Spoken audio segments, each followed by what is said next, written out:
YouTube, this is Mike. Today is Monday and we are in the shop. The other day we squared these plates up, and also these little legs, we got those all squared up, and this is laid out in preparation for welding. But before we get into welding these things, I want to show you something kind of interesting here. I just wanted to show you these two scales. They're both 303R, C303R. It's chrome, satin chrome is what the C stands for. And this is the scales that I prefer. I usually carry two of these when I'm working in the shop. And the one on the top is a real old one that comes from probably the 60s or 70s, and the one down below is a fairly recent one. They're both made by LS Steric Company. But I just wanted to show you what the difference really is in these two scales. Remember, the identical catalog numbers. But look at the one, the old one, back from the 60s and 70s, is about a 1/16 of an inch wider than the new one. I kind of like the old one. I like the feel of it, and that's what I was used to using. But they both work.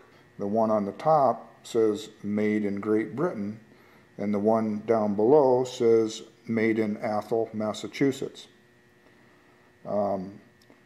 They're both graduated in 30 seconds and 1/64ths on the one side, and 50ths and tenths on the other side. Okay, enough talk. Let's get set up and get these welded. We've got our choice of three welding processes, stick, MIG, or TIG. And because the steel is all hot rolled and it has a mill scale on it, rather than take the time to grind all the mill scale off where the welds are going to be, I think I'll just go ahead and stick weld these, and we can use 6011 or 6013 rod, and we'll just burn right through that scale.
Hello YouTube, Mike here. We're back on the trip hammer again, and we've got the belt adjustment motor bracket done.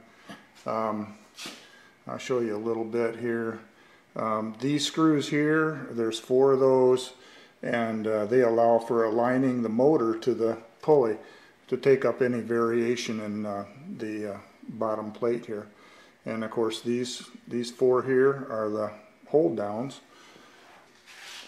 New motor, new pulley, belt tensioning device, here and here that allows for, allows for tensioning the belts.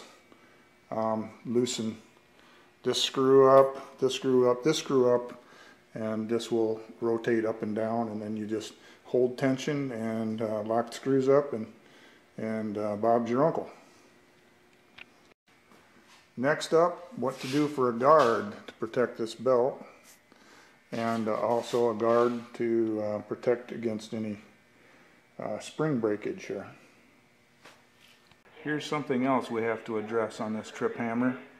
If you notice, the upper anvil is in there crooked, and I've tried to pound the gib out of there, and it's galled in there. Plus, it looks like the wrong anvil. I think the anvil needs tapers on both sides. So there's a good possibility I'm going to have to take that ram right off of here and cut that anvil apart to get that out. So we're going to need to take care of that, because it looks to me, if you tried to use it that way, that it would probably crack the ram. Also, if you notice, the top anvil and the bottom anvil don't even hit square. So we'll be addressing that here in the near future. We do have the clutch free now. You can see that it turns independent of the motor until you push the brake, and then it locks right in. So put a little oil in there. I believe that's some kind of fiber or leather lining in there. So we're gaining on it.